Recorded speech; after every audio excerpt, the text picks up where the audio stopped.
Welcome Galactic family. Darling, I am Jeshua, your friend. I'm here right now as a brother.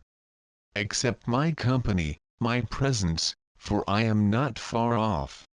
I want to touch your heart with my hands, to remind you of who you are and the unity that connects us.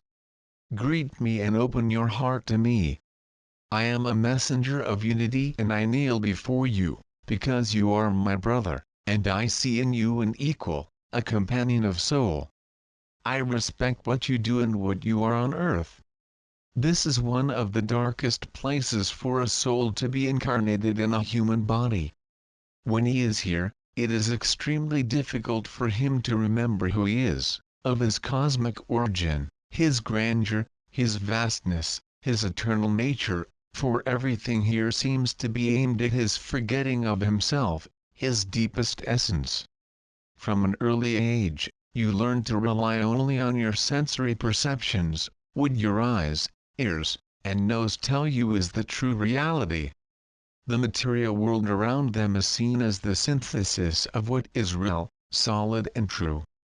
Especially at this time, when the scientific view encompasses everything, there is great skepticism about the ability to see beyond physical, sensory reality. To see with the inner vision, to feel and to intuit with the heart, all this is dismissed as not real, as foolish superstition. This is a great paradox, for it is only at the soul level that you find out who you really are. It is exactly in the inner world, not the outer world, that you find yourself. You end up straying from the path in this society, because much emphasis is placed on the importance of appearances and on external and verifiable knowledge. According to this society, for something to be considered real and true, it must be perceived with the senses or deduced by the mind. But what about all the feelings that people are facing, such as the deep solitude and futility that many have to deal with? This is not only an individual problem, but fundamental in the world. There is a profound existential crisis in the world, which erodes the hearts of most individuals. There is a lack of the soul as a source of meaning in daily life.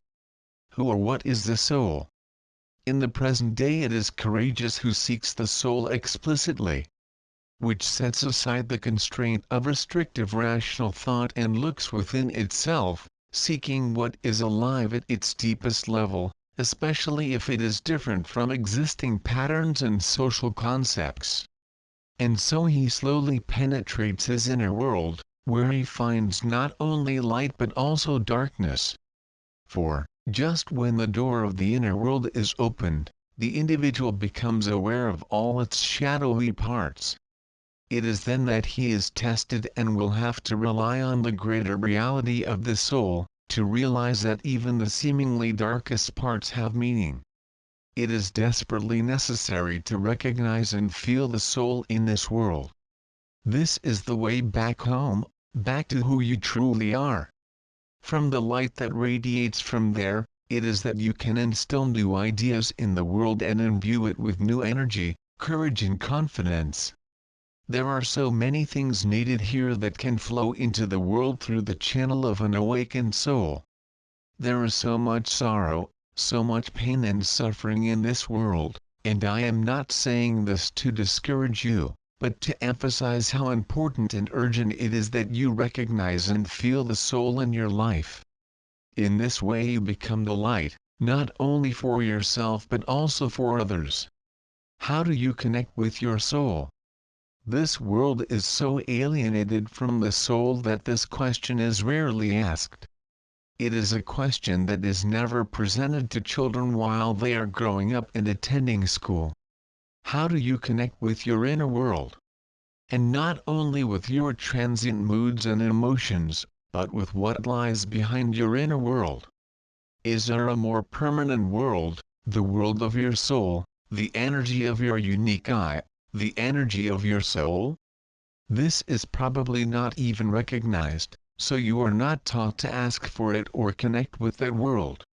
And the result is this spiritual poverty that exists here. to explain to you what the reality of the soul is, I invite you to imagine that you are at the last hour of your life, that death is approaching and you will cross the threshold of the afterlife.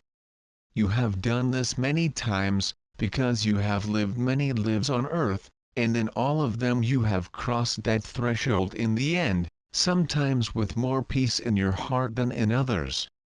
But even when you had a difficult transition, with a sense of struggle in your heart, you also experienced intense release, at a time when, as a soul, you have detached yourself from the physical form. The more you die in peace, the happier the transition, but in any case in the detachment from the earthly body there is a deep sense of relief, of returning to a natural mode of being, which is so familiar to you that you do not understand how could have forgotten. Come with me, abandon all the negative ideas about death and imagine that you are at the end of your life.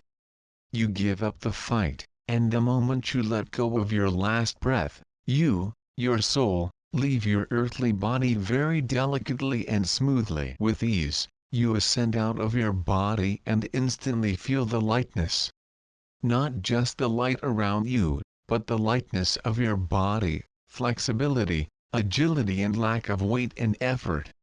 You're like a bird that immediately flees to where your heart takes you. Let your imagination fly. Imagine what happens when you are free of your earthly body, and go where your heart will draw you in terms of a new environment. Maybe you see a garden, or the sea, or a forest, that appears to you effortlessly. And in everything you see, you perceive and feel the life that comes from within. All who live look upon you with kindness. A kind invitation emanates from everything you see. And there is a gorgeous and splendid beauty. You feel the joy bubbling in your heart, and then you think, ah, this is how it should be. This is normal, this is natural. Here I am at home, in my home. You will find deceased friends and relatives, and also guides who will receive you with an open heart, who silently allow you to be who you are, and who will extend a helping hand when necessary. You have just entered the soul dimension.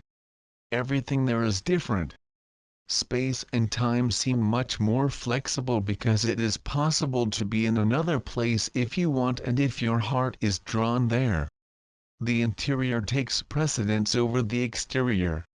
If you connect with someone on the inner level from the heart, and your call is answered, you suddenly find yourself together in a physical atmosphere. Although not as physical as on Earth, here in the afterlife, we still manage to talk in terms of forms. You have one body, the other person has a body, and you can communicate with one another, but with much more ease and less effort than you are accustomed to on Earth. In addition to space and time being more flexible, the shape of your body is also flexible. The form you assume is very agile and fluid.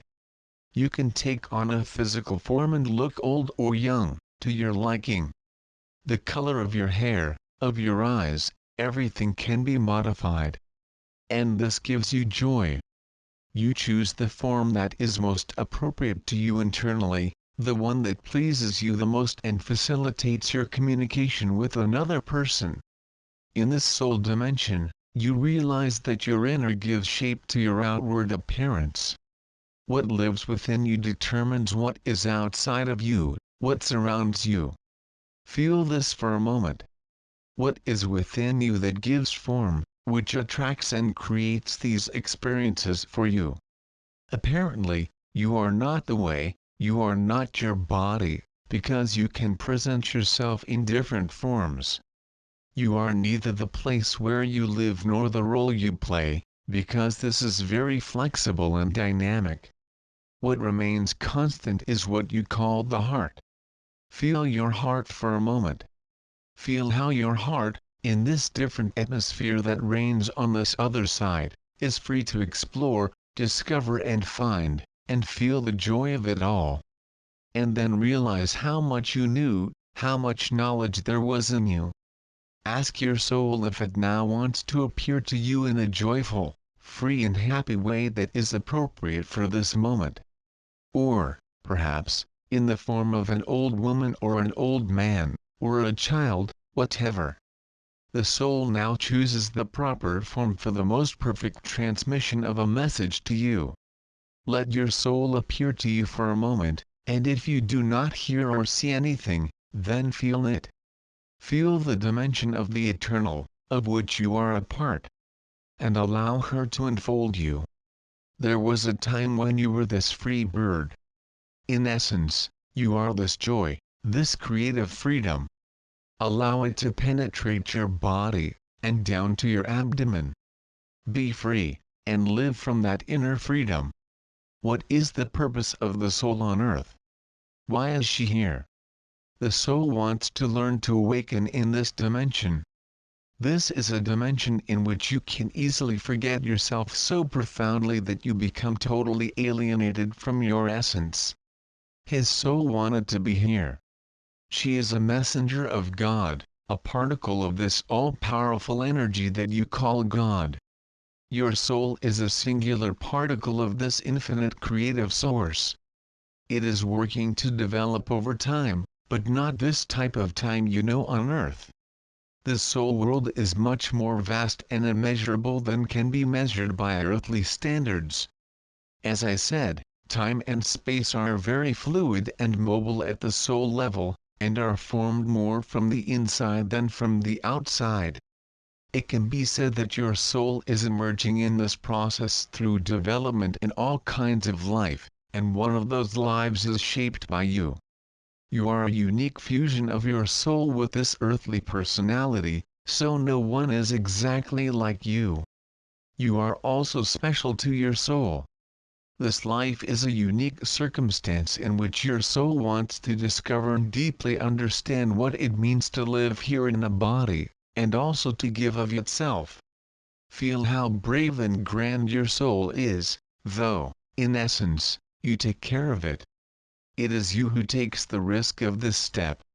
Respect yourself. You are a great being, an inalienable part of God Himself, although you constantly become so small and suffered from social prejudice and the concepts of good and evil. When I ask you to connect with your soul, I am asking you to unite with your light and also with your fire. Light is fire also, and fire represents passion, enthusiasm, inspiration. You are a strong soul, and in order to undertake an adventure of incarnation on earth, you need a lot of courage. You take the risk because you can reach unimaginable depths. And, in fact, it has reached these depths, because this is not the first time it is here. You have gone through unimaginable gulfs in your life on earth, yet you are here again. So there is in you a conviction, a passion, a fire that makes you determined to be here and let your light shine. To connect with this fire, you must also face the dark emotions, your dark side, whatever name you give them.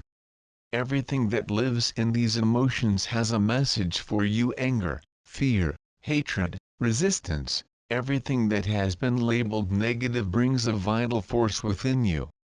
Connect with this reservoir of emotions. Invoke it. Give him permission to come up dark and weak. There is in you a primitive force. Feel it from the depths of your being. Let it come from the earth through your root chakra, and allow yourself to feel it. Take root on earth, trust in your strength and assume your power on this planet, and do not hesitate, for you are too immense, beautiful, and rich in our treasures to do so. We need you on earth as a beacon of light, and the first step to this is to remember, to recognize, who you are, and to revive the dimension of your soul in your day-to-day, within yourself. I started this conversation by saying that respect, that I kneel before you, and these are not empty words. You are one who carries the torch of light in this world and is opposed to restrictive worldviews. And do not do so by rough words or by force, but by an inner connection with who you really are.